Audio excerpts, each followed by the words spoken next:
I'm gonna get you with my little mouth.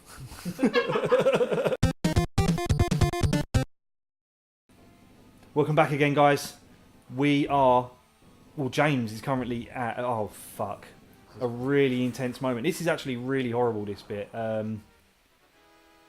So, we... In the last episode, we actually died here. James died here. But it is really, really difficult, this looks. I don't envy him for doing this bit. Oh, he did it well this time, actually. Well done. But it wasn't this bit that caused the issues anyway, is it? Oh, you have to kill all the things. Oh, there you go. The fire stopped as well, isn't it? Yeah, cool. It's fucking difficult. Ah, you bitch. See, there's a part of me that just wants to talk, but I'm worried about distracting you at the same time.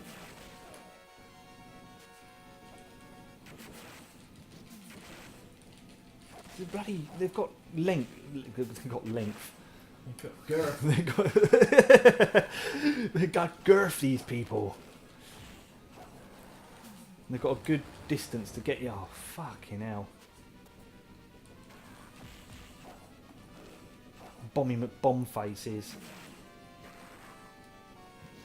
That's it.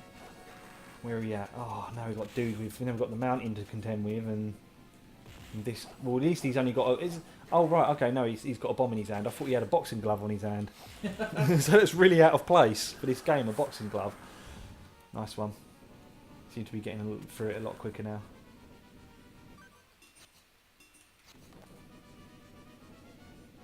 Rocks. The only thing we didn't have was, I think last time you did summon the water tart. I did, because I've used up most of the health items at that point. You did. Oh, have you got the item though, which actually summoned her? Yes. Oh, nice, nice. This is a good plan as well. Nice. Smart thinking. This is why you're the brains. You're the bro. Pinky and the Pinky. Ah. Hello, babe. What shall we do today? Same thing we did every night, Pinky. Try to take over the world. You were asking me about Dune. We never actually finished that. We didn't talk. Yeah, look, this is what happens again. Yeah. You know, we start talking about something and then we get distracted. I mean, I think we did kind of end the conversation about why I wanted to watch Dune anyway, because obviously Toto did the soundtrack to it. That's actually a really good soundtrack. I've got the album, the Toto Dune soundtrack. But it also looks like a really good sci-fi movie at the same time. And I can't believe Sting's in it, but Patrick Stewart's in it as well, isn't he? Yes, he plays Geldy, which is one of the people that train the main protagonist. Okay. Yeah, it does look good. It's a good film. I've rewatched it a few times. It was panned though when it got released. Yeah, I think the reason being though is because didn't David Lynch create a 6 hour, he intended it to be 6 hours long or something stupid, and it had to be that long. It's like a Game of Thrones thing. It's right. So they've really, I mean, in today's era, they would have just made a part one, like Dune Part 1, Dune Part 2, and it would have been 2 hours long, wouldn't Yes, it? Like the Harry Potter films had a Part 1 and 2, and originally Infinity War was going to be Part 1 and 2 as well, wasn't it? I mean, do you know the story of Dune? I know it's about a it's to do with a really rare chemical or element or something, isn't it? Yeah, it's basically it's called spice. And Yeah. It helps people predict time, but also generate special powers and whatnot. And there's only one place in the whole galaxy that you can get spice and generate spice.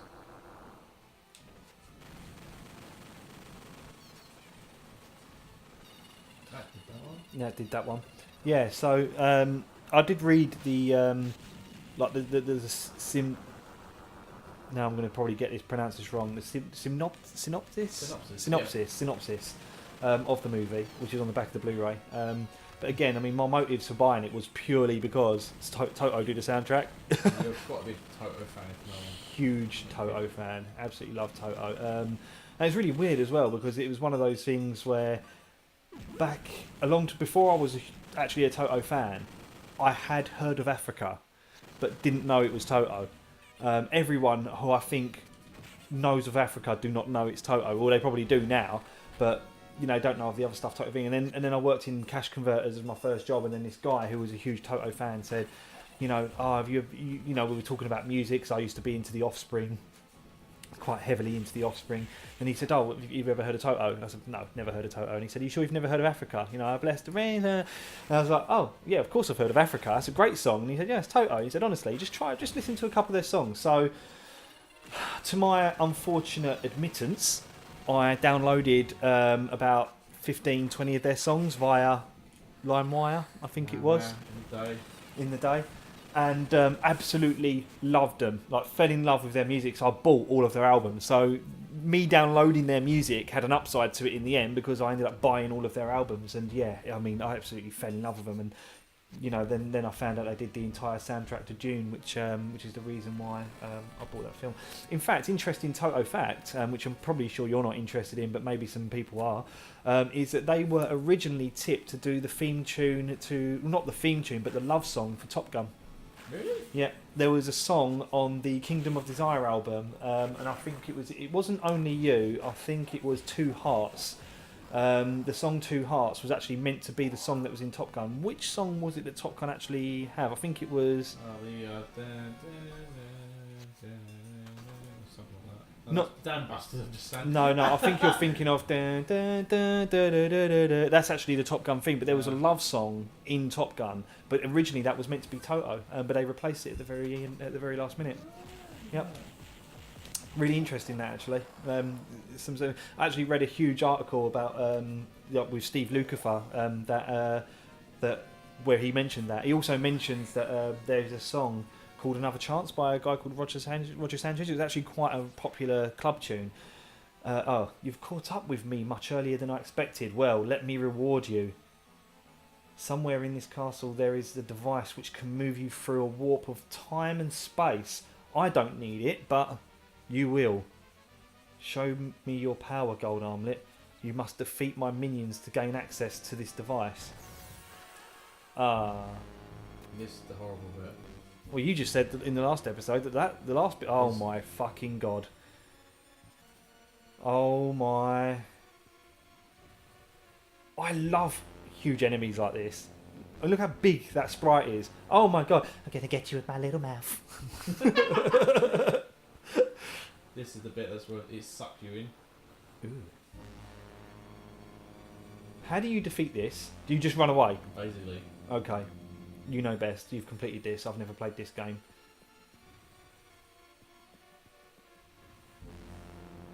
Spit me out, boys. There's my little mouth. You can actually hurt that. I don't think it's worthwhile. Well, I was going to say, if you can kind of get past this by running away, then why bother?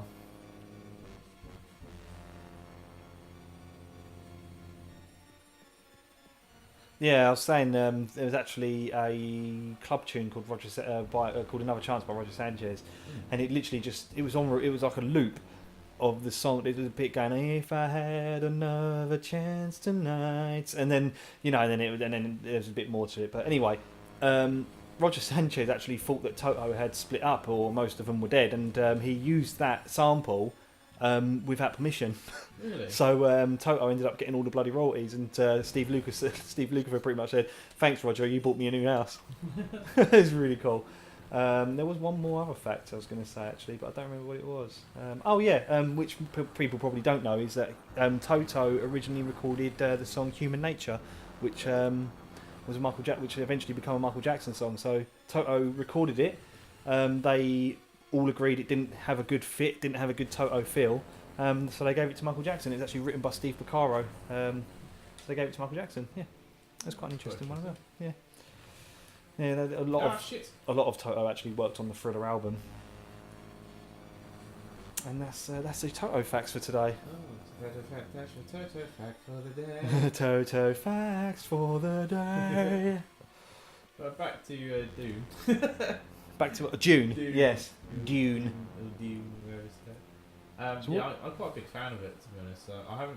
I need to read the other books because I've read the first proper book of Dune. I've not read Heretics of Dune or Emperor of Dune. So there's more than one. You know the film's getting a remake, don't you? Yes. which I'm looking forward to. I don't think Toto are going to do the soundtrack for that one. That's how I watch it. So I'm out. For that reason, I'm out. But anyway, if anyone's interested in the story of Dune, yes, Spice. It's called Melange, and basically it lets you fold. It's using the process of folding space in order to travel through the galaxy and walk between different planets. There's only one planet in the whole galaxy known as Arrakis that grows the melange, and it's developed from what are called the spice worms, and it's like sort of their waste. They generate So close.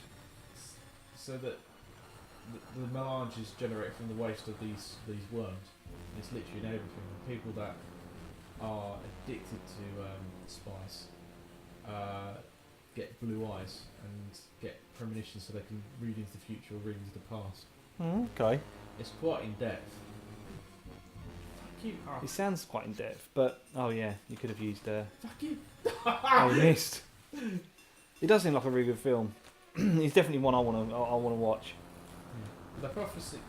It's got a whole backstory to it as well, because there's going to be like 40,000 years into the future or something. And there's certain houses that there's the spice, the oh fuck, not the Spice Guild, like the Merchants Guild. Oh, okay. And they're the guys that Spice Guild. they We are the guild of many spices. We have oregano. paprika and thyme. Give me a tongue. Yeah, we needed Little Mouth to come back out again. The Spacing Guild, sorry, that's their name. They're the guys that use spice in order to fold space and time in order to walk ships through the galaxy. And you also have people, a group of women that call the Bene Gesserit. Yes. Nice work.